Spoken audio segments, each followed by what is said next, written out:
सद्गुरु श्री ब्रह्म चैतन्य महाराज गोंदवलेकर, इनका प्रवचन 12 दिसंबर। योग से जो सधता है वही नाम से सधता है। गृहस्थ आदमी को ऐसा नियम करना चाहिए कि जब कोई उससे कुछ मांगने आए तो वो उससे ना न कहे।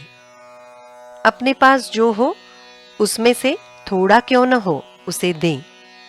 अन्न देने में तो कभी आगे पीछे ना देखें। हाँ, पैसा देते समय जरूर अपनी परिस्थिति देखकर और उसका हेतु देखकर जितना वो मांगे उससे कुछ कम ही दें, लेकिन ना कहना अच्छा नहीं। भिखारी से भी कभी अभद्र न बोलें। हमारी नौकरी भी एक प्रकार से भीख ही है। भिक्षा मांगना बैरागी के लिए हीन कर्म नहीं है, लेकिन भिक्षा स्वार्थ के लिए ना हो। अपना पेट भर जाने के बाद बचे हुए अन्न का एक एक कण हम दूसरे को दें। वैराग्य का तेज कभी छिपा नहीं रहता। इत्र आदि लगाकर तेज लाना एक अलग बात है और वैराग्य का तेज और अलग बात है। वैराग्य के बिना सारा परमार्थ व्यर्थ है।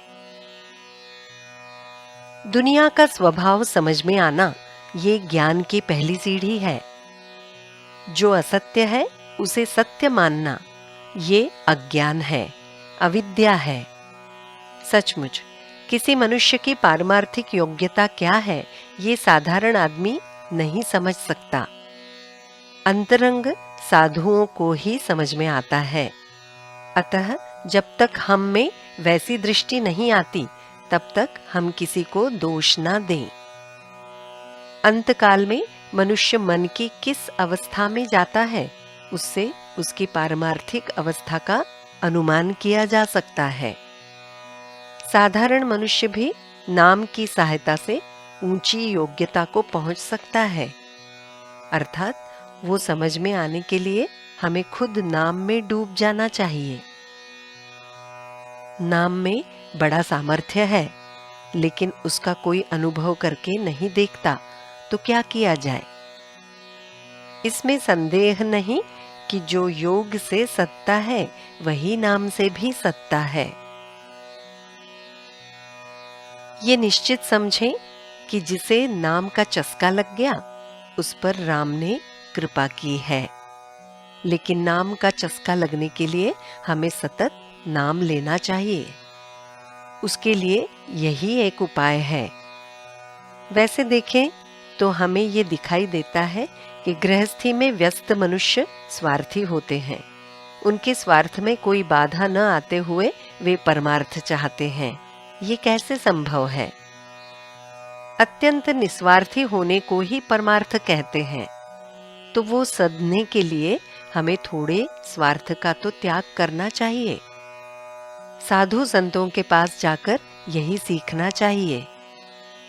गृहस्थी का पूर्णतया त्याग करो ऐसा कोई नहीं कहता, और वैसा यदि कोई कहे तो उसकी कोई सुनता भी नहीं। किंतु कम से कम गृहस्थी को ही यानी अपने स्वार्थ को ही अपना सर्वस्व मत मानो। ऐसा जो संत कहते हैं तो कोई अयोग्य नहीं कहते। स्वार्थ कम होने के लिए वासना कम होनी चाहिए, और वासना कम होने के लिए भगवान के निकट जाना चाहिए, और भगवान के निकट जाने या उसका आश्रय लेने में उसका अनुसंधान रखना चाहिए, और अनुसंधान टिकने के लिए उसका नाम लेना चाहिए। अतः तुम सदा नाम लेते रहो। जिसे नाम से प्रेम हो गया उसे भगवान का दर्शन हो गया। जानकी जीवन स्मरण जय जय राम।